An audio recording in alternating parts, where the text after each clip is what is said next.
welcome everyone to what is the sixth in our series of health economics teaching workshops. And this session focuses on supervising research dissertations and building research supervision capacity. Just to introduce myself, I'm Di McIntyre, and I'm one of the conveners of the Teaching Health Economics Special Interest Group. Just to mention that we are recording this session so that those who can't join can actually view it later. I'd like to encourage people to use the chat box to introduce themselves, possibly indicating where in the world you're joining us from. And I recognize that some people may only be able to stay for an hour, but just to let you know that we're happy to stay on for an hour and a half if there are lots of issues raised in the discussion and people are keen to continue that discussion.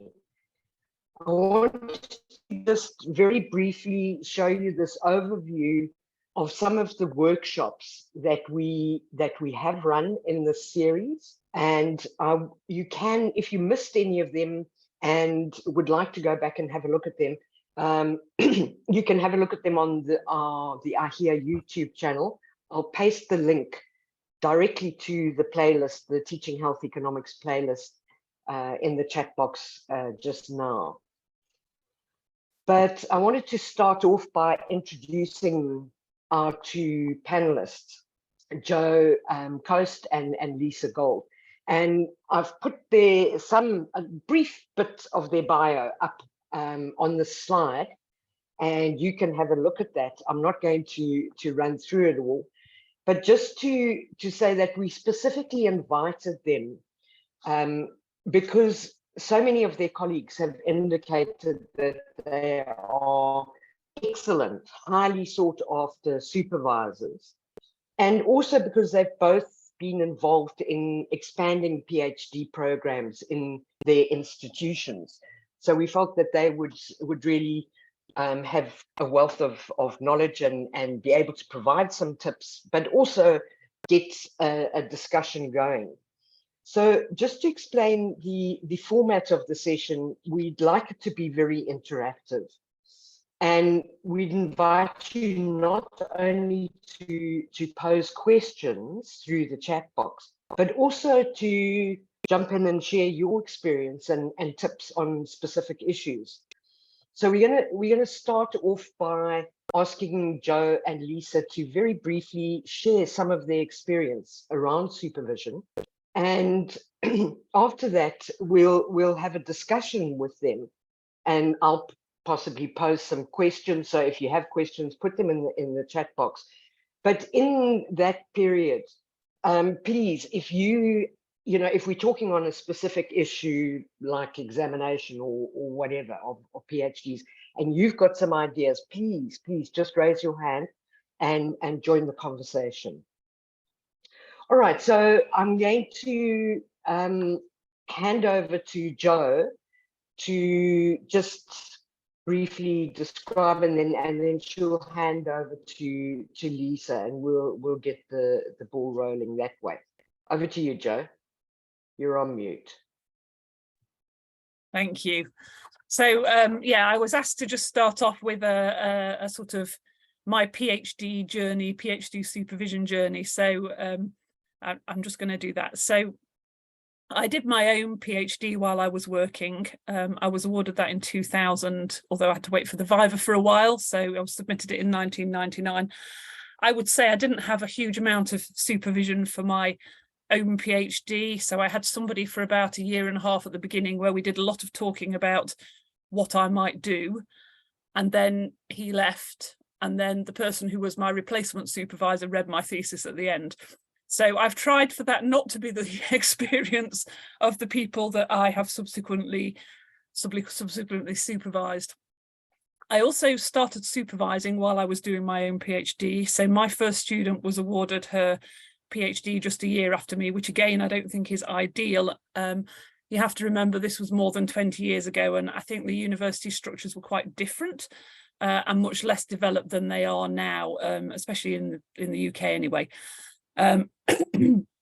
So over the years, I've supervised 17 students to completion, and I'm currently supervising 6 students. They've been a mix of full-time students and part-time students, a mix of overseas and home students, and a mix of funders for those PhDs. So quite a few of them have been on studentships. One's been an external doctoral fellowship. Some have been externally or self-funded. And then I've also supervised people for whom there was no payment and they just had to pay a fee at the end when they submitted because they were staff members. Some have been students straight from MSCs. Others have been people who are quite senior in terms of sort of health service management or clinically.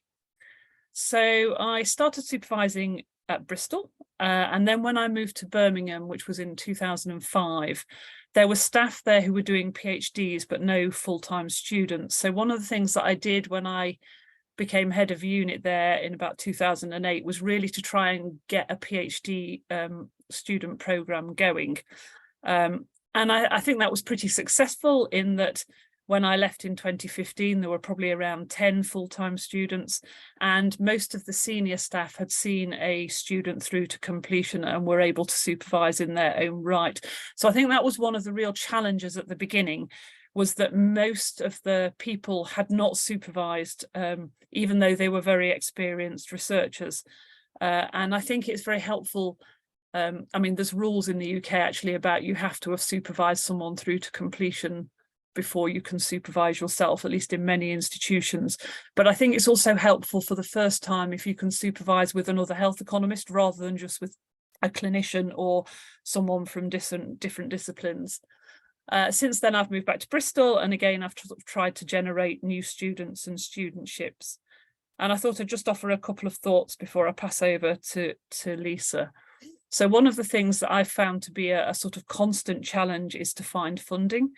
And one tip that I would have is to always have ready to go, as it were, a couple of ideas, because my experience, especially with university calls, is that they usually give you like 2 or 3 weeks to submit your PhD idea for funding, and it's very easy to miss out on those if you don't have ideas ready to go. I've definitely done that, missed out on them.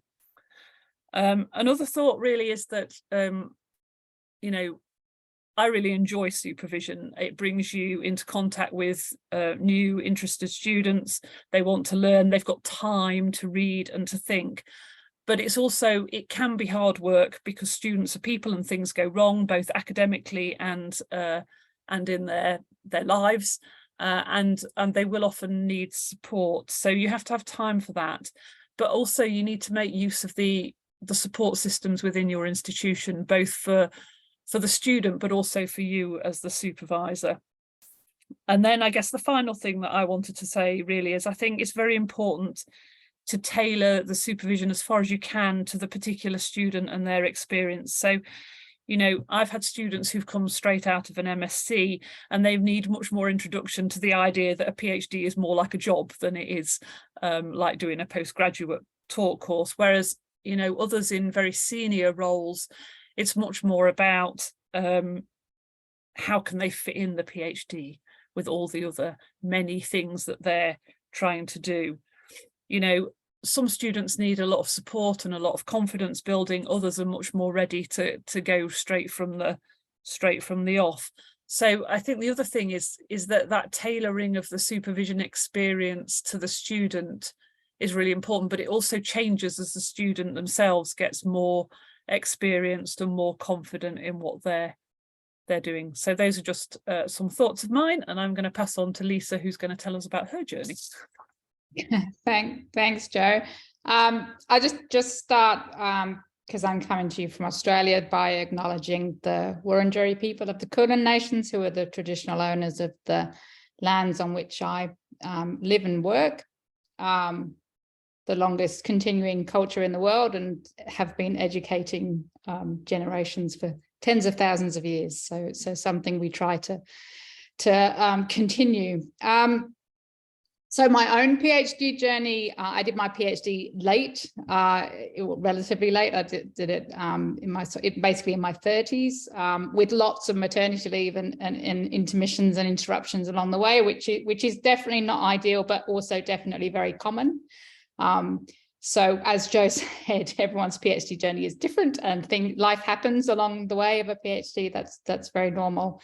Was certainly my case. Now, the implication for that is that a lot of my research supervision, a lot of my supervision was of small master's research projects. So I did do a lot of that before I started supervising PhD students, and it's actually a really good training process for staff or PhD students that you've got, that you're thinking of being them being supervisors in the future, that you can start them off supervising master's research projects, just to sort of start honing those supervision skills that I think Di's going to summarize for us in a minute.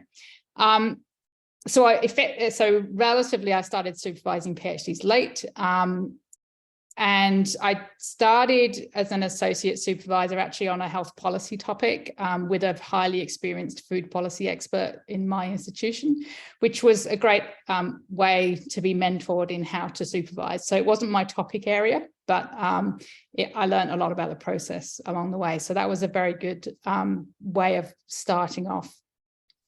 So now 12 years later, there's 4 of my students have finished. I've got 3 more in process as the principal, and another 7 as an associate, mainly at Deakin, but some other institutions, and mainly health economists, but a few health policy in that. So not all in my area.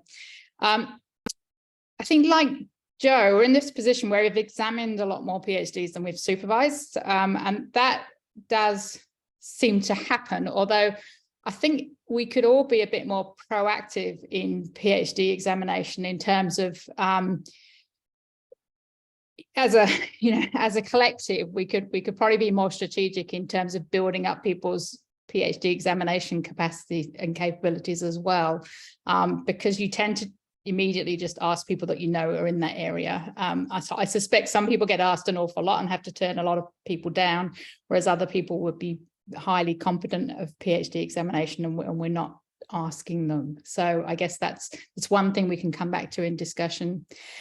In terms of building a program, so when Deakin Health Economics started, which was probably about 15 years ago now, it was very much staff that had master's degrees rather than PhDs, myself included. And naturally, over time, a lot of the PhDs were the staff doing PhDs, and we now got to more or less to the end of that. Obviously, more junior staff are still, a lot of them opting for PhDs, but we've definitely shifted now to a model where we are getting students through to do PhDs either full-time or part-time. Full-time students, if they're domestic students, we're trying to get, as far as possible, trying to get PhD stipends and PhD funding included in grants, in externally funded grants. But the university itself has a scholarship program both for domestic and international students. And one of the things we discovered just by researching what our own institution offers is that the caliber of students we have coming through all of public health, which includes health economics, is actually relatively high for the university, which means we're relatively successful as a school in the university competition for funding. It's a little bit hit and miss. We've had a couple that have missed out, and we have no idea why. They were, according to us, they were just as good as the ones that were successful. And as Joe says, you have to be really ready, because in the middle of COVID, the university turned around after cutting a lot of funding throughout the year, and told us it had 100 more scholarships to offer. So in other words, there was a sort of a one-off additional round of scholarships. So you were advantaged if you had applicants that perhaps hadn't quite put their application in yet, or were unsuccessful in the last round, and ones that you could go in. But again, having applications ready to go, and having students that or people interested in PhDs that are kind of willing to wait in that way, that are kind of willing to prepare an application, a rough 2-3 page project proposal, and have all their documentation ready, but but be ready to go mid-year, 6 months earlier than they were planning to apply. So I think that there's a bit of there's a lot of strategy around how you get funding for PhDs, and the funding that you think is available at the start of the year can end up disappearing or can end up being increased. So there's a lot of variation that happens through the year. And as I say, the funding that comes on externally funded grants is highly uncertain, because it's highly uncertain whether we ever get the grant, but it's a nice scholarship to have if you can get it that way. So I guess what we're trying to do at the moment in our institution, because we're at that size of about 30 plus staff, where you can run a sizable cohort of PhD students. I think we've got 19 PhD students at the moment. We're just trying to keep that balance going between bringing on new supervisors, so especially staff, as staff complete their own PhDs, getting them through. There is a university training program. There are also university rules about, as Joe said, about what you have to have done before to be able to be a PhD supervisor and what arrangements you have in place. Those vary across institutions, but actually there's a few common themes that I'm pretty sure everyone's facing. So we're trying to balance increasing the supply of supervisors at the same time as we're trying to increase the number of funded students coming through.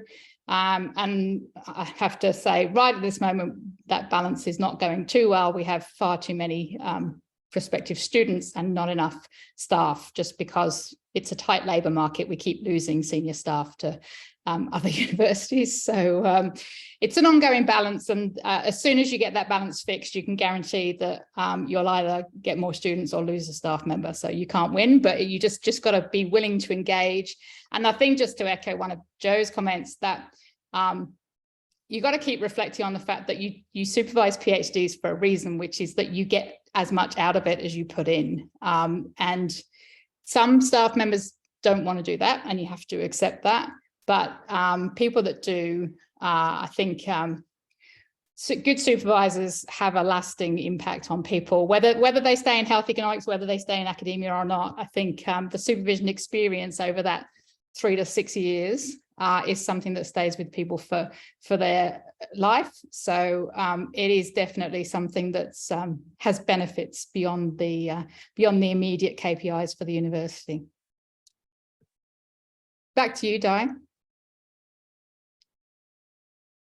Great, thanks very much both to Joe and Lisa for those inputs.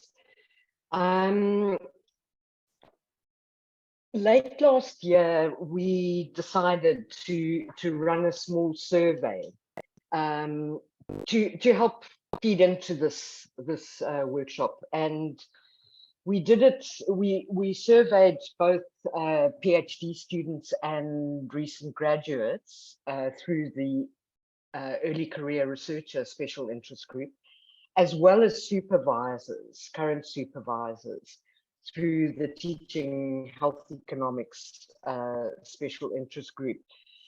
And we're asking them for their experiences of supervision and specifically what characteristics they thought makes for effective supervision. And you'll see that I've put into the chat box a link to a much more rigorous research project that was done at Otago University in New Zealand. And what I did was pull together a word cloud from some of the responses from our survey and also from the Otago thing. And I wanted to ask first Joe and Lisa if any of these kind of things that are up there strike you as other tips that you would want to, or other things that you would want to share about supervision and effective supervision.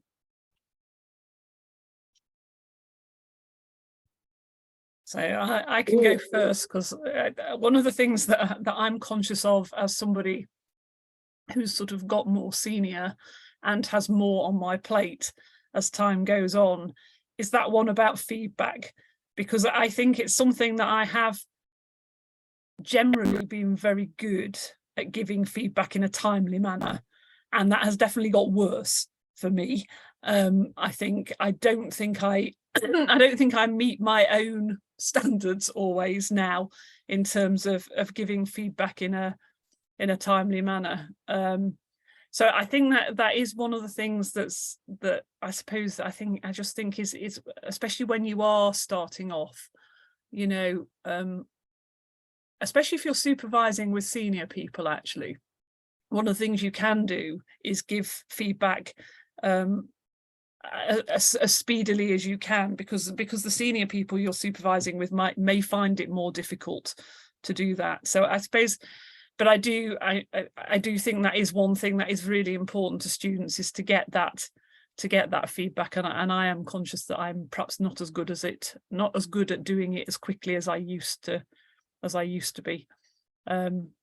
I mean, I think in terms of the sort of respect, empathy, support, communication, those are all really important. And I think as a supervisor, you have to sort of constantly reflect on whether you are managing to do that as well as you should, because, you know, students come from all different places, and you have to listen to what their struggles and difficulties are when you're sort of meeting with them and supervising with them. Yeah, I first want to just highlight how small the word knowledge is in the word cloud. That I think when you first start to think about supervision, you think that, oh, well, people will come to me or my unit because of our work in this area and our demonstrated knowledge in economic evaluation alongside trials or whatever it is. But again and again, when we evaluate supervision practice, whether that's supervision of med students or PhD students, whatever, it's the same thing comes out. It's the things people value are all the communication skills, which nobody teaches, basically. You can't just go and do a short course in communication and feedback, although also it's not only something you get through being mentored in a leadership program or a supervision program. I think it is just something you acquire over time. But I think what's important about this work from Otago and similar studies is actually that you know that these are the things that are valued, and they are actually the same things that are valued when you're looking at what's valued in supervision of clinical staff, or I'm guessing any staff in programs as well. And I think Joe's just given a perfect example of how you do this, which is you have to be really reflective of yourself and really honest about what you don't do well, and be honest with the student about that as well. Time pressures definitely hit the more senior you get, because and being honest with the student about that is a good way to go. One of the academics I supervise with, who's an epidemiologist, actually has, because he's quite quantitative, has a written memorandum and understanding with the students that actually is really detailed from the start, that doesn't just say students will be the people organizing the Zoom meetings and organizing the diary, but actually just goes through and spells out, when I want anything commented on, I will send it in order to he's got a panel of 3, to my 3 supervisors, and I will be giving them timelines. And if the first one doesn't respond in 7 days, it will go to the next person, regardless of whether they've commented. And so it's very, very detailed. Other students and other supervision groups, because we always have at least 2 supervisors, have the same concepts, but perhaps not written down in such an official way. But definitely, feedback is definitely something, when you've got a less experienced supervisor and a more experienced supervisor, it almost always correlates with their time available. And so it's really sensible for a student to go first to the less experienced supervisor to get feedback, and then to the more experienced one who can just edit, because most of us are just much quicker at editing than we are at writing. So if we're editing into documents that have already been commented on, we're a bit better at getting that back in time, and timelines and things like that. So all of these processes at the start help. Of course, while we're also acknowledging that everyone's PhD journey is different. I think one of the hardest things to understand when you start supervising is that the PhDs that you supervise are not your PhD, and they're not going to be like your PhD, and they're not going to have the same patterns or timelines as your PhD. And sometimes you have a student who is an amazing project manager, whether that's their job or whether it just turns out they're an amazing project manager. So they get through the project of the research really well, but struggle with the academic reflection, academic development aspects of a PhD, because, and so we've had a lot of conversations with students around how it may look like a PhD as a project, but actually a PhD is a lot more than a project. And we need to kind of compartmentalize sometimes the project and the academic learning and development that goes along with it. Other students just fly from the beginning on the academic stuff, but kind of forget to do the project along the way. And you have to go into Gantt chart mode and start saying, right, okay, yes, you're doing great presenting at conferences, but we actually need to have this analysis written up and finished and submitted and things. So everyone's different, and something that we have a community of practice at Deakin, which in our faculty, which really helps with this. And one of the things we've often debated or discussed in that community of practice is letting go of other people's PhDs. Like, it's not your PhD, you've got to leave it alone. You're there to essentially mentor the person and let them deal with the PhD. And the other thing is that they all eventually finish. And a tiny fraction finish badly. So the vast majority of them, they all finish, in my experience, never at 3 years, but often at 3 to 3.5 years. But they do all finish, but they finish in very different ways and with very different sort of journeys that people go on. So it's hard to predict at the start where a PhD is going to go. And there's a lot of flexibility you need to last the journey, I guess. Yeah, I would definitely agree about the thing about it's not your PhD. I think being able to really try and encourage right from the beginning the student to drive it is really important. And some students obviously need a lot more help with that than others. But I think there is something about, you know, especially when you apply for funding yourself and then you appoint a student to something, or if it's part of a grant, you can have a sort of quite a fixed idea about what you think the PhD should be. But once you've got the student in place, you have to let them drive it, which is why sometimes I'm more worried about funding that comes through a grant, because unless it's a very sort of loose type of grant, sometimes there's too much direction within the grant for it really to be a proper PhD where the person can generate their own work, really. Great. Thanks very much, Jo and Lisa. I wanted to just invite people to turn on their cameras if they wanted to and try and join the conversation. I wanted to just pick up on one or two things. And the first one was around, one of the questions we asked in the survey was whether people had any training in supervision. And Lisa mentioned that there is training at her university. And I was just kind of quite interested in what sort of training, as I think it was Lisa or Jo, Lisa mentioned, the word knowledge and skills and that sort of thing is quite small in the word cloud, because by the time you are able to be a supervisor, you have to have done a lot of research. You need to be familiar with research methods. You need to have the knowledge in particular areas. But the things that were big were the empathy, all of those kinds of things. And I'd be quite interested to hear what sort of training supervisors do get and should get? I mean, is it more kind of the mentoring skills? Well, so in our experience, we had the quite sort of, I think, standard professional development training, but tailored to the PhD context. So it's actually very focused on the worst case scenarios a bit. It's like it's dealing with difficult students and what happens if there's a breakdown in the relationship between the primary supervisor and the student, and you're the associate supervisor.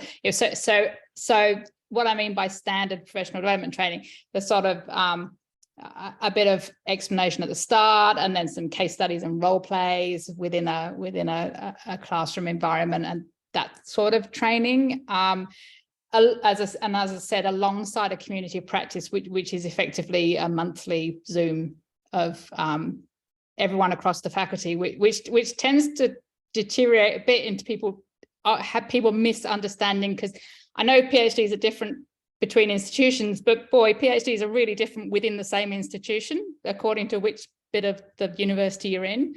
So so discussions do tend to get a bit sidetracked by the fact that, oh, but in business we have to do this, or oh, but in health we don't have to do any of this. And yeah, it works when it's on a topic and people have a discussion and give ideas. That works. If it gets sidetracked into the details, it doesn't work so much. Although I have to say, one of the things I still get relied on a lot by students is how do I, within the PhD, within the administration side of the PhD, that I only know because I've been there longer than anyone else. And I guess that's a common thing in universities, unless you happen to have a fantastic admin structure that communicates well with the students. Probably means we don't, but yeah, students don't. They need to know how do I apply for funding? How do I get my funding? How do I get this done? How do I get an open access publication funded? How do I apply for intermission? How do I do this, do that? Which is not always obvious.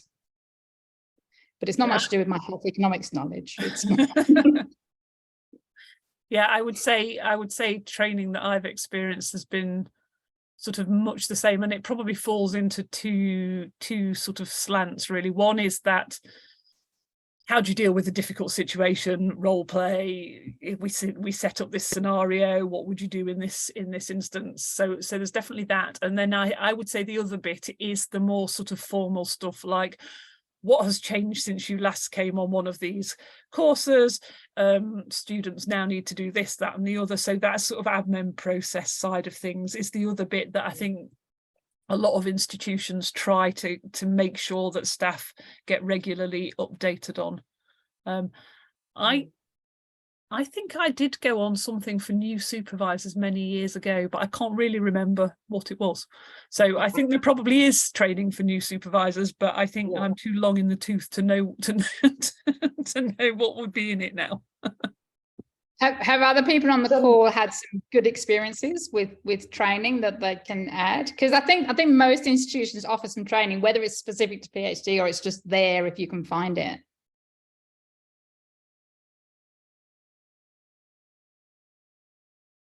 Or if you haven't had training, what areas do you think would be useful? Is it just around the admin stuff, or, you know, because we ran a training session for people who were going to participate as mentors in the IHEA mentoring program. And it really struck me that quite a lot of those sort of skills of being able to listen attentively and actually engage and give feedback and that sort of thing were things that would have been incredibly, I would have liked to have had some training in those kinds of areas before becoming a supervisor, because otherwise you sort of stumble through. But please feel free to raise hands, contribute ideas. Any ideas on training? Okay, Lazarus. Just a very quick one for me. I never had formal training. I bet there is something offered at my institution. But one thing that I found that worked quite well for me was shadowing other PhD supervisors. So sometimes I'd ask the question, I'd say, could I come along to your meetings? Although the topic sometimes was completely irrelevant to what I do. And most times people said, yes, do come along. So that helped a lot. Yeah, I think that's a good way of seeing how different people supervise, because one of the things I guess I'm conscious of is that, you know, I don't know if it's the same for you, Lisa, or for other people on the call, but I know both in Birmingham and in Bristol, there were sort of rules about you had to have supervised at least one student through to completion as a co-supervisor before you could be a primary supervisor. But of course, that really means you've only got still one experience of supervision. And actually, I think Laz's idea is a good one in terms of just seeing how different people do that supervision, because I don't think everybody supervises in the same way. Yeah, so Deakin's changed its training program. The one it just changed away from was almost exactly that, Laz. You had to supervise, you had to it's almost, you can tell it's a clinical training university. You had to do 6 placements as a PhD supervisor. You had to do 2 with students in their first year, 2 with students in their second year, and 2 with students in their final year, or, you know, part-time equivalents. And alongside that, you did a series of workshops in, you know, the sort of dealing with difficult students type, the mentoring type things. They've stopped it, I think, because it had a written component, and unsurprisingly, given that a lot of people are academic staff would do a lot of the things, and then they just didn't write up the 500 word reflection pieces they were supposed to do for each of the placements. So surprisingly, we didn't behave like nursing students when we were asked to. And I think the other thing is the pressure on the supply of supervisors. So the other reason they've changed is because they needed to get people onboarded quicker. So they've now done it so that you can actually supervise 2 students without having gone through a whole training program or having co-supervised before, as long as you're supervising with what they call a fully qualified supervisor, which is basically someone that's supervised multiple students to completion before. So they have changed the rules, but actually I think, Laz, I agree that the bit of the training program that was most useful was actually, it's probably actually both yours and Joe's points, it's seeing students at different stages, but also by making the placements short, I think they were 6-week or 3-month placements, it meant that you had fixed engagement with multiple different supervision teams as well, and you could get this oversight of how different people supervise. So I think it really was a valuable thing. But I also know from being someone that had placement students or placement supervisors with them, there was an over demand on existing supervision teams. Like you would be, I think it got a bit annoying for PhD students, because over the course of a 3-year PhD, they would have about 4 different placement students at different times, and it got a bit confusing. And the other thing that happened was that someone came in, like Baz would come in and as a first-year placement student, it'd be so useful for doing the systematic review that he actually stayed on and just joined. So it sort of reverted back to the old-fashioned system of supervising all the way through. But it is an option. So it's an option that's been tried. I have no idea if there was a formal evaluation of the program that led to a change, or if it was just demand and supply pressures. But that is definitely an option, and something that if it doesn't run formally, it's something you can suggest to people in your department that, you know, I think it would be really useful for me if I could come and join, and just for those 3 months, I would be commenting on anything that wanted comments on, and participating in all the discussions. And then I promise I'll go. I think that's quite useful. Yeah, so yeah, you could do that informally. It's an option, but as I say, it sounds good, but it obviously hasn't been continued as a training program. So I will leave that one hanging as to why that might be. It's just because I don't actually know if there's an evaluation of it. Yeah. I wanted to come back to another thing that was mentioned, and that is memoranda of understanding, or some people actually call it a learning contract. And because it's a PhD is, or effective supervision, it's a two-way process. It's not only the supervisor, it's also the student. And looking through the survey results, you know, on the one hand, you got coming from students is lack of where there was unhappiness, lack of availability, slow response, etc., etc. But then also from the supervisors, some of the challenges they had were students disappearing, you know, going to ground and that sort of thing. So certainly I found memoranda of understanding really helpful in clarifying as a mechanism for clarifying expectations and that sort of thing. So I was wondering if, you know, anyone on the call, whether you do use memoranda of understanding and what kinds of issues you cover, because it could be specific things about I will respond within a maximum of 2 weeks, we will have monthly meetings or whatever. But there are also other things like the issue of co-authorship and those kinds of things that can be quite sensitive and contested. So I wonder if people have experience of memoranda of understanding and what are the really useful things to cover in that.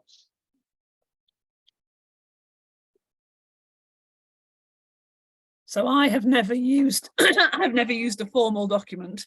I do try and set expectations in early supervision meetings around feedback, but also around students giving work with a reasonable length of time before the supervision meeting for us actually to be able to discuss the work at the supervision meeting. So I think that it's one of those things that slightly goes two ways. I've never done it as a formal document. I think the co-authorship thing is really interesting. I mean, I have sort of policies that I would pursue with a PhD, which are generally that I would pretty much always expect the student to be the first author on anything that comes out of their PhD, unless the only time that I've had sort of an exception to that is when a student has left and doesn't want to write something up, and then somebody else has taken the first author. But that's been a very explicit conversation about do they want to publish it, and they've said they haven't got time or they don't want to do it. It's not part of their career plan. And then sometimes somebody else from the supervision team has taken a lead on it and the student will be sort of the second author. But beyond that, my expectation always is that the student is the first author on any publication that would come out of their PhD. So I don't know that I make that clear right at the beginning because it's a bit overwhelming for a student right at the very start, but I would definitely make it would be clear down the line. Gavin? So thanks, this is all very useful. I haven't, I've supervised slightly here and there and haven't had any sort of formal training. I did come across some of those guidelines before and they were really useful for me. So, if you as a more experienced group could kind of put some sort of guidelines out there, that's useful. I think another question that hasn't come up but is of interest for me, and that is in terms of how much direction you give a student, whether they're a PhD or master's. So my experience has been, I've had supervisors who've been very, for lack of a use of a better word, maybe lazy, and I've had to self-direct all my training myself.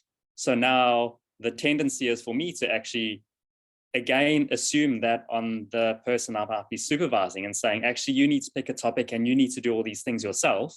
Whereas I realize that's from experience not always right, that actually some people you really have to really help them choose a topic and do that topic going forward. So my experience is not necessarily how it should be done or not what is best practice. So it's how do we get some sort of guidelines in terms of, this is what you should expect at a master's level, at a PhD level, etc. Plus, on top of that, there's a little bit of a challenge in terms of different standards between countries. So I've been marking or doing some supervision in the Netherlands, but it's quite different in terms of South Africa, in terms of where that bar is set and how the standard goes. And often I'm criticized in terms of the Netherlands because, oh, actually it's different in South Africa. And personal experience is that the standard has been much higher in South Africa, and I've been a little bit more strict and a little bit more demanding of people. And I'm going, well, that's how it was with us. And they're going, actually, here we do a lot more grooming and nurturing. So those are things I've been trying to figure out in my head. I think you slightly answered it for yourself, actually, in terms of that it's partly about the student. In terms of the different countries and just actually different institutions, one of the things that can be quite helpful, I think, is to look at what the examination criteria are for the student, because they differ across every institution. You know, if you examine for different institutions, you can see how different they are. And I think sometimes that can be quite helpful in actually understanding what the institution requires of a PhD. So some talk about things like you have to provide original knowledge, but others don't talk about that. And I think that can be helpful. If you actually look at your own institution or the institution that you're supervising in's examination criteria, I think that can help you a little bit with some of those questions. Sorry, Lisa, I jumped in. No, I was actually going to say the same thing. I've been struck by how I thought that every university in Australia for a PhD had the same generic criteria, that it has to add to the original, it must make an original contribution to the evidence base, words to that effect. But actually, when you examine for different institutions, you sort of discover that actually some of our institutions have a very American model of a PhD, like they've got to demonstrate they've done a lot of coursework and training, whereas Deakin kind of requires you to do one course. That's it, like one semester course. Others have much stricter criteria around the contribution or publications or papers or whatever. So I think that variation is there, whether it's across countries or just different institutions. And in terms of the steering, I reckon that's about the individual more than anything else, right? I don't think it matters so much where they are or what institution they're in or what country they're in. It's about some individuals. They come, if you give them a topic area, they'll work out a research program pretty quickly and clearly, and you can help them look for the original aspects to that, but they're pretty happy to go and run it themselves. Others need a lot of hand holding, and it's not necessarily the people that are straight out of a bachelor's, master's into a PhD. I mean, sometimes it is people that have been in the workplace that you assumed could do project management and project design, but they don't have those skills. So I think one of the issues is that we don't have a formal MOU, but we have this thing called a candidature agreement that you have to write in the first, you have to fill in, it's online form in the first 6 weeks, which kind of covers a lot of this stuff, and it's signed off by the faculty advisors that, basically make sure you're meeting with the student at least every fortnight or equivalent. But there are things that aren't in there, and one of the things that aren't in there is that a lot of the skills you need for a PhD, you can't see as a supervisor whether the student has them until they start. And so I think there is an ongoing need, which actually is a tick box. It is a box in our annual candidature review thing that you also have to fill in, which just says, what additional training needs have been identified this year, and how is the student going to get these? I think that's a really good question, because sometimes the additional training needs are actually around project management, time management, presentation, writing skills, these sort of things that aren't anything to do with the PhD as such. So that helps, and actually thinking that some of these things you're not going to know in the first 3 months. So it's kind of an ongoing thing to keep an eye on as a supervisor as they go through, as well as the fact that as the PhD journey goes through, for some students who you tend to remember because they're a bit more work, the PhD moves, the project moves, sometimes through no fault of the student, and sometimes because the student essentially changes what they want to look at in the project, which, as Joe said, is very annoying if it's a project on a funded trial that you wanted them to go this way and they decide to go that way. And then that's a case of us reflecting as good academics that it's about building the person and not getting the project that you thought was going to happen done. But I think this thinking broadly about what skills a PhD student needs, and having trying to keep yourself abreast of where you can send them to get that within the institution, because there's never any funding for it. So, where they can get that for free, essentially. Even if it's sending them, we're in health, so even if it's sending them to the arts faculty, because we know they have a good presentation skills training thing for staff or something like that.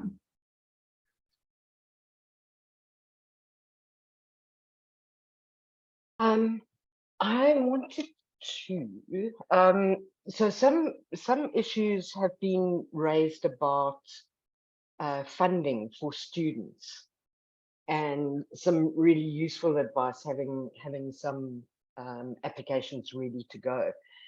I was just wondering, and then there's also been talk about ensuring that you've got enough supply of supervisors in your department to take on, and the demands for PhDs are growing massively.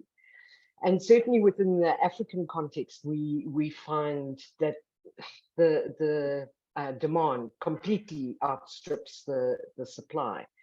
And I noticed that Chris had said he's working outside of academia, but hunting for more supervision opportunities. And I wonder about the extent to which universities draw in co-supervisors from other institutions, like Chris, you're at OHE, but I know, there's a lot of people in research institutes who really are very keen to co-supervise, and that could assist in balancing some of the supply and demand. To what extent have people had experience of co-supervising with people who are outside of academia, but very much engaged in research and have amazing research experience, and potentially could be really good co-supervisors? Sure. I'm not too sure how to pronounce your name, but please go for it. Thank you, Dai. I thought I should just add a concern that I had with respect to the issues of funding and then supervision. I have been more involved in supervision. I am currently supervising examining one thesis from a university in West Africa. And it emanates from a project that was funded externally. And the student piggybacks on that project and goes on to develop his study. Now, I find out that in a number of these types of studies that I have, theses that I have examined, that study objectives of the PhD study itself get lost in that of the project. And the student is not able to really articulate a real PhD topic and study, and it just coasts with the project. And at the end of the day, it's quite difficult to get a real academic flavor of the work, whereas the project itself might have been a success and the funders are happy, but the student now wants a PhD out of that. And I get conflicted really when I do that. I don't know if people have experiences with this, and we want to see how clearly, I mean, particularly for us in the LMICs, students will benefit from piggybacking on funded projects to do their studies. But how then do we ensure that the academic rigor that we desire out of the PhD studies is actually infused into the project itself? I hope I have been able to convey my concerns clearly. Over. Yeah, I think I've probably had similar experiences actually, in that quite often it's a bit like when the student is employed on a grant and they have requirements for the grant, but they also want to get a PhD out of that alongside. And I suppose what I would see is that the grant itself provides the opportunity to collect data and to do the field work, but that it's the supervision team who need to then make sure that you've got the intellectual input and that you meet the intellectual requirements of the PhD. Yeah, I agree. Definitely.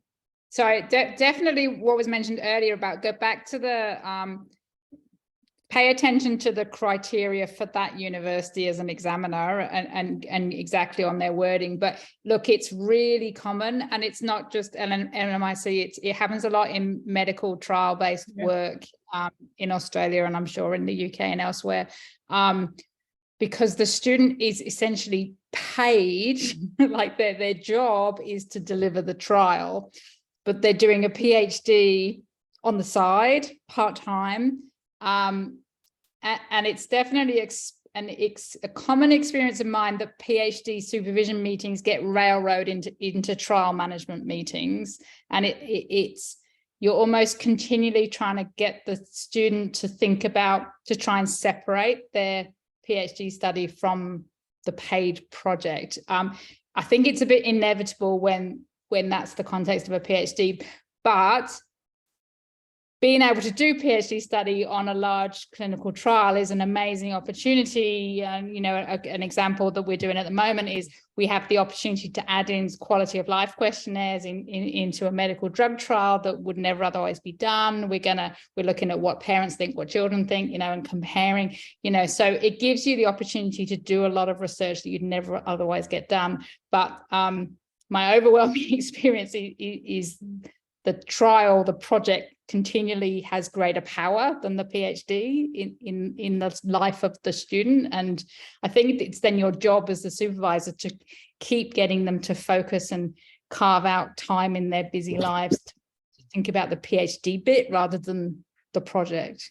Yeah, I think one thing that can help with that actually is to have a supervision team that is not entirely composed of people who are also in the trial, because then they can be more concentrated on the PhD aspect rather than the trial, and I think that can be helpful for students who are in that situation, to avoid a supervision team that is entirely the trial team, but to have different people included in that.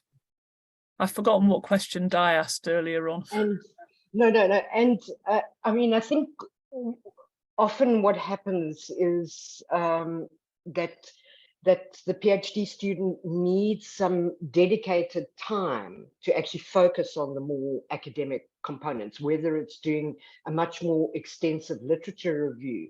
And I think that often is the challenge, to be able to find just a bit of funding that would enable somebody to spend 3-6 months focusing on that,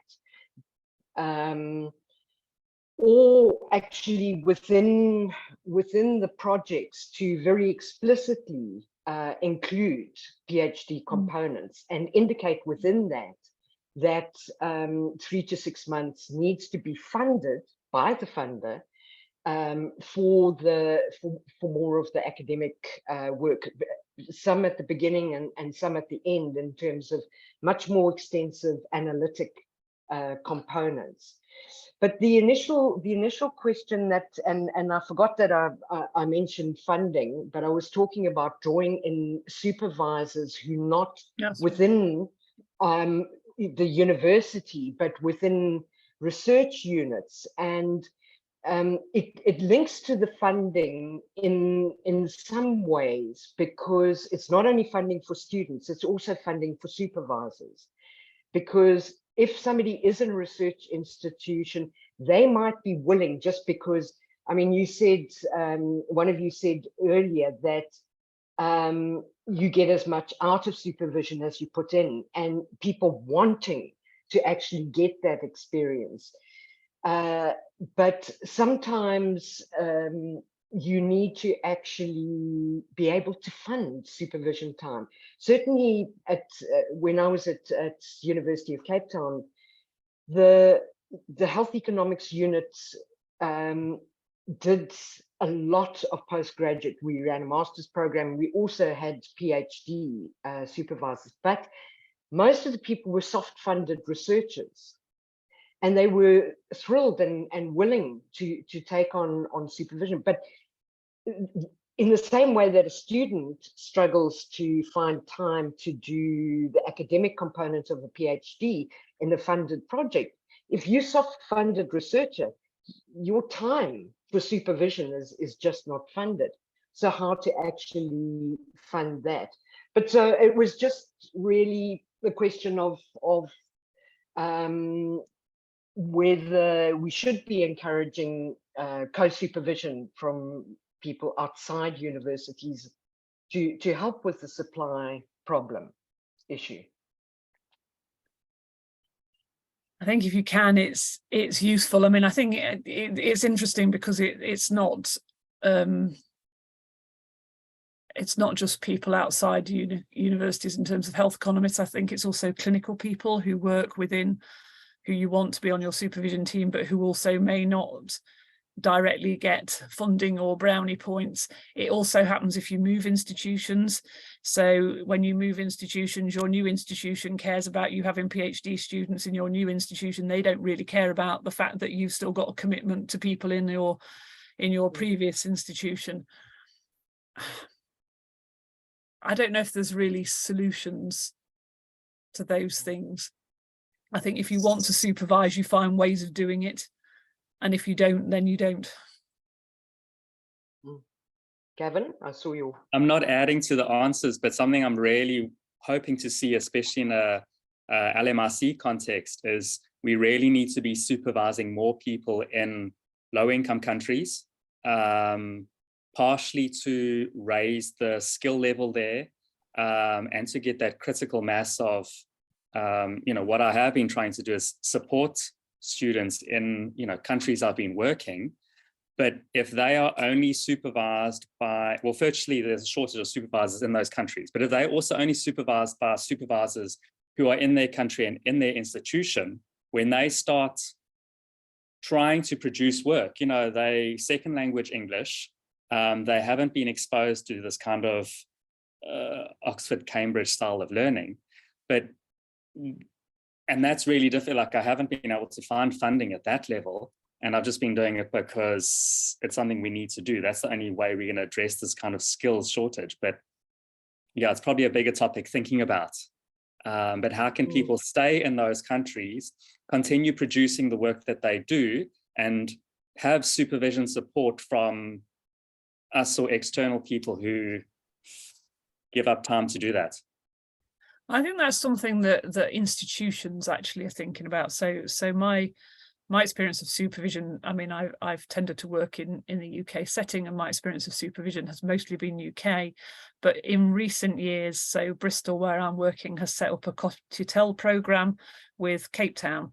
So the idea is that you have supervisors from both countries. The student will get a PhD from both institutions at the end of their studies. And I guess that's one way to sort of try and get involved in those sorts of things. I think it's quite, I don't know.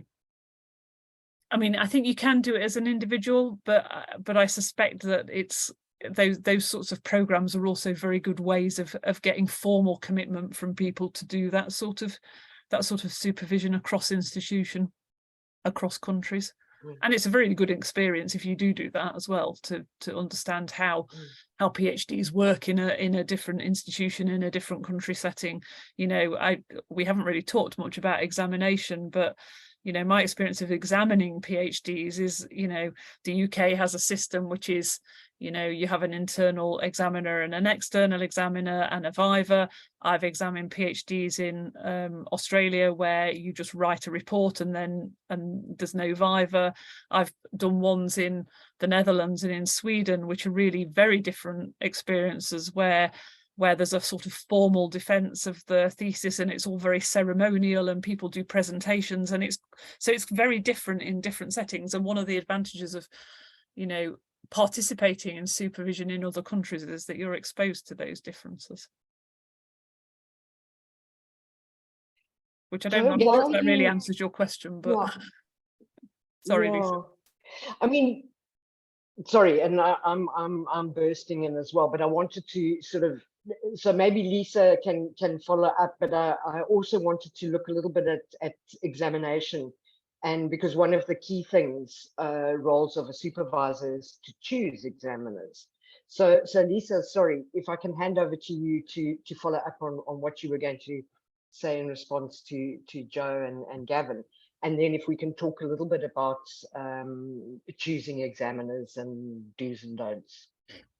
Yeah, so my response to Gavin is, I think that where we're at in our group is we've got to a position where we've got a lot of LMIC based students successfully funded, but only funded as an international student in Australia. So, you know, come to Australia, live in Australia for 3 years, do your PhD.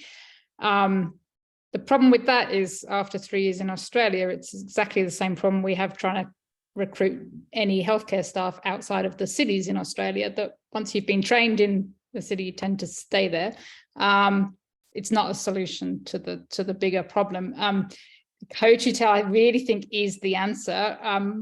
Our institution, as far as I know, seems to have co-tutel with other high-income countries at the moment, but I really think that's something to try and push with institutions. In terms of, I have to say, in terms of choosing examiners, it's something I've never had a problem with. The first person you ask doesn't always say yes, but we do have quite a well guidelined system in that you tend to have and it was the same at the institution I did my PhD in as well as the one I now work in. So you have a big discussion with your supervision team and the student all together, where you talk about who are the people in the area that have featured in the lit review, have been leaders in the area and all of that, without any commitment to who you're going to talk to or ask. And then the supervision team contacts a shortlist, I think 5, and checks that those 5 would all be willing, and then basically nominates them to the university, of which 1 or 2 can be people that haven't examined before, so that it can be a range, and then the university picks 3. So that's how the Australian system works when it's these 3. Comes from a very distance education background, so everything's done by post or now email, so that there's no requirement to ship people thousands of miles across the country.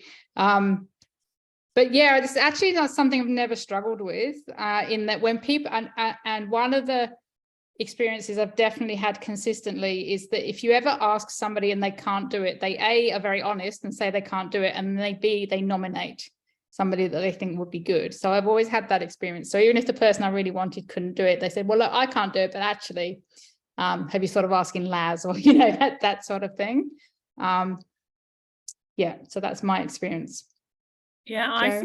I think it's a bit different in the UK system, because I think in your system, you've basically, the requirement really is that the person understands the area and that they can comment on the thesis.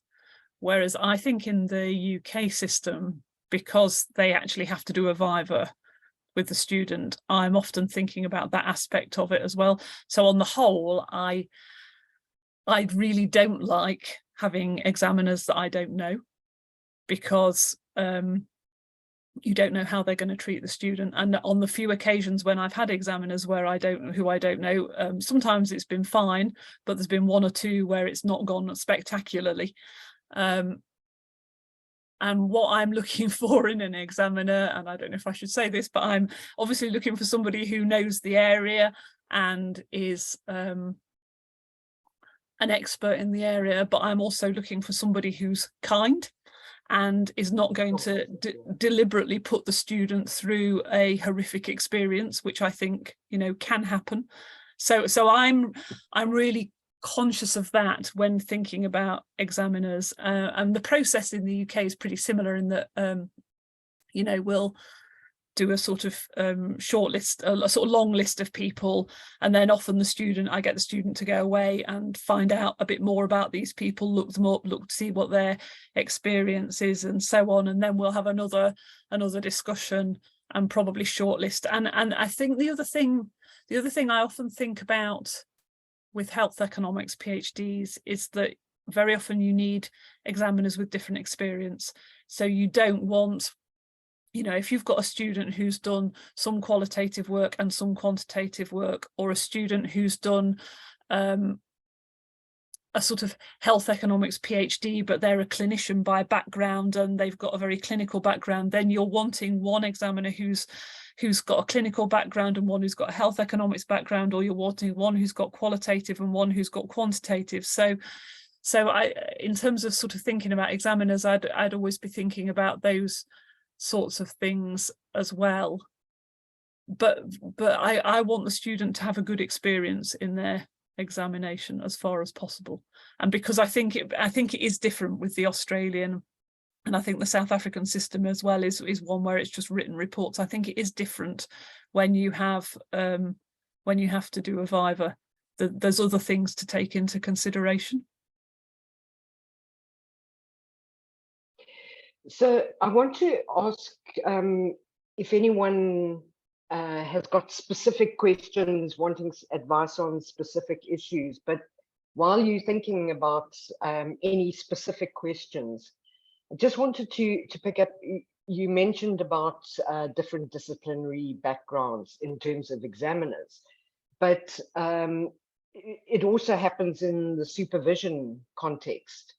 And you mentioned, somebody mentioned that there are big differences in a PhD between institutions and countries, but it also happens within institutions. Mm-hmm. And if you co-supervising with someone who's in a different department and they have a completely different expectation of what a PhD should look like. I mean, have you had experience with that, and how do you manage that sort of situation? Cheers, Chris. Do you want to go first, Lisa? I feel like I'm jumping in all the time. That's okay. I think that is something you need to get right at the start, Di. That's something that's where whether it's a formal MOU or just a very, like literally a 2-hour meeting where you're just sitting with the student and the supervision team and going through a whole list of issues that need to be dealt with at the start, even though it can be a bit overwhelming. You're right, Joe. Because, for example, if you've got a student with a qualitative aspect to their PhD, there's always a qualitative supervisor there who may well be from the Faculty of Arts, may not even be from a health faculty. So, and as we've said before, yeah, don't worry too much about how PhDs look different in different universities. Just see how they look different in your university in different faculties.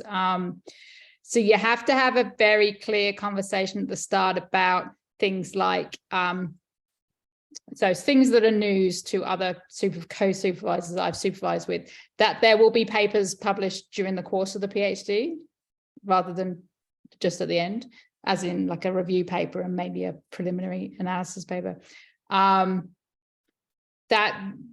the PhD is almost, the PhD in a health context is often sort of packaged into aspects or chapters or parts which may well be published separately rather than everything being one big thing.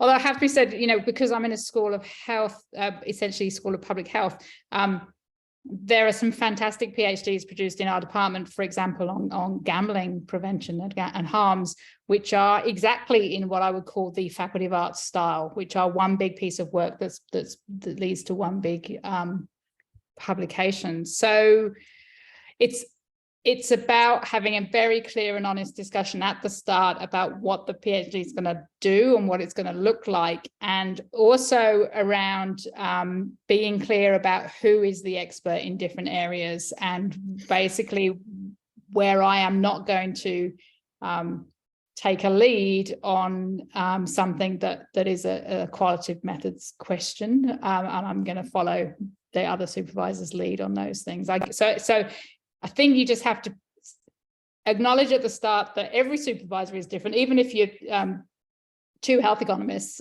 you still have different perspectives on things, or you should do as economists. So you think you need to have discussions at the start about what each supervisor is really there to do and what they see themselves as the expert in, and then to lead those aspects.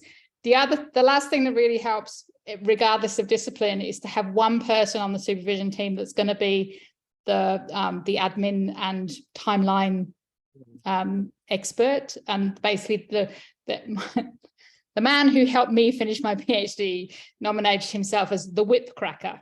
Like, you just have to have someone on the supervision team who is from the start going to be the one that is the boring person that keeps pulling you back to timelines and things. So roles at the start, sorting out roles and responsibilities. I think that's where it comes in. Yeah, I agree. And I agree, even within departments, PhDs might be quite different. So you mentioned publication, Lisa. A lot of the PhDs, or quite a few of the PhDs that I've supervised, have been entirely qualitative, and people can't really publish that until they've finished all of the analysis. So they often don't publish as they go along.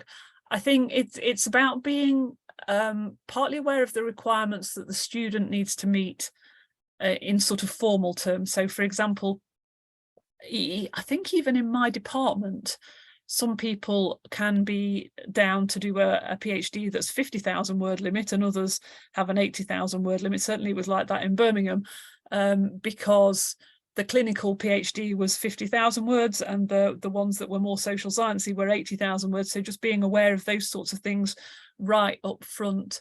I also think it's helpful to have an idea actually about who, even from the very, very beginning, about who your examiners might be, because you don't want, even if you're doing qualitative work, for example, you don't want all your examiners to come from social science faculties and not from health faculties, because their expectations are likely to be different. So I think there's having that awareness, and then the sort of co-supervisors fit in around that and bring their expertise, but they don't necessarily drive what the format of the PhD is going to look like, because that needs to work for the sort of people that you've got examining, and needs to work from a sort of health economics perspective, usually with my students.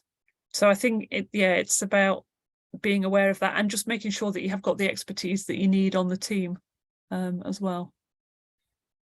Yeah, there's an interesting slide. So while, yes, no. So I was trying to capture some notes as we were going along. So I've put this up on the screen so that if people watch the video later, they can see it. But there's been such rich discussion and interesting ideas, and I think that I'm going to set myself the task of reviewing the video, capturing much more detailed tips and issues to make available from this.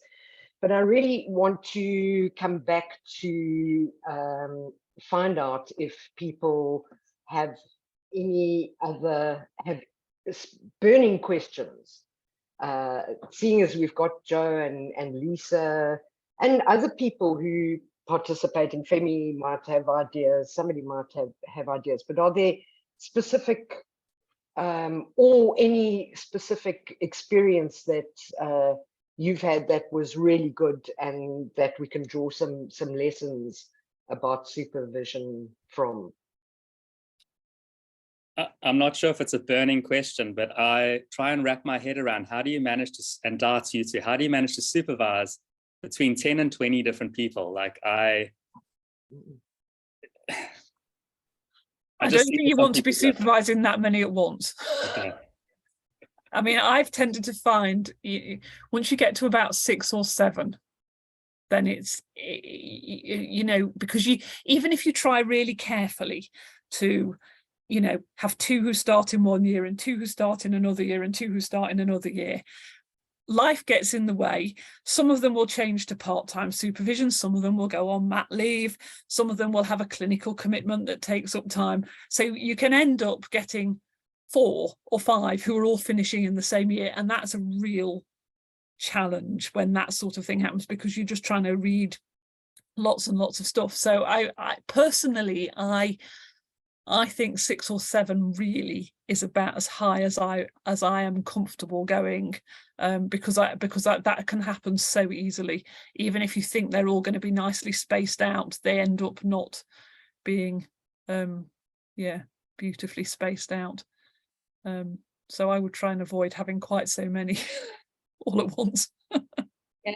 There's probably a if your university has like a workload formula or any sort of, you know, requirements, as ours does, there's usually a number there, and one of the things you have to do and put a lot of effort in is not getting it anywhere near that number, like you're trying to stay well low of that number. So I think the number for us is 10. And Joe, that was just exactly going to be my response. Like, it works well if they're nicely balanced across the stages of a PhD, because students finishing their PhD takes an unbelievable amount of time, and when you're also trying to keep your teaching and research programs going. So you never want more than one at a time who's actually, you know, in that sort of pre-submission stage. But it happens because you know, you plan things and it goes the other way. So, well, hopefully, and the other thing is just balancing between students that you are the principal supervisor for and ones where you're an associate. And then when you are an associate, stop trying to take over. I mean, you know, we can say this as senior people, just have this innate desire to take over, and you really have to not do that apart from anything else, because otherwise the workload is, you can't do it. So there's many reasons you shouldn't be trying to take over if you're the associate, but yeah, focus on mentoring the principal, which is probably what you're there for, and giving you extra expertise when the student needs something that the principal doesn't have, but you do. But mainly focus on mentoring the principal and helping them deal with the workload, I guess. Yeah, but strategically, that if your university's got a number, I think always have creative reasons why you're not at that number. I think we call it, we're trying to strategically keep capacity to increase when we get that amazing student through or that amazing grant through. So far that's worked, but I think the other thing is trying to balance across years, although both of our experiences that never works, but also being strict on yourself, and if you're the associate, you are the associate, you're not the principal, and yeah, focus on what you're supposed to be doing, I guess.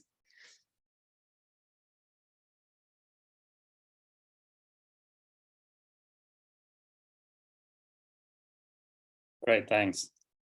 You're muted, Di. I haven't seen any more questions coming up in the chat box, and I know that I see that some people have had to drop out. So if there aren't any other burning questions, then I think we'll end it there, and just thank Lisa and Joe very much for giving their time and insights, and to everyone for joining this and participating. And it did spark, I mean, I think that the sort of community of practice idea is really a great one. And I'm not too sure how many institutions kind of have that. And I do think that opportunities to share, even if the institutional requirements are different of what a PhD looks like, being able to engage around supervision and discuss challenges that people encounter might be something that would be worthwhile. The Teaching Health Economics SIG having maybe an annual discussion around supervision or something like that. But thank you very much, everyone, for joining us, and we will keep you updated about the activities of the special interest group. And yeah, thanks everyone. Thanks, Di. Thanks, Di. Bye. Thanks, everybody.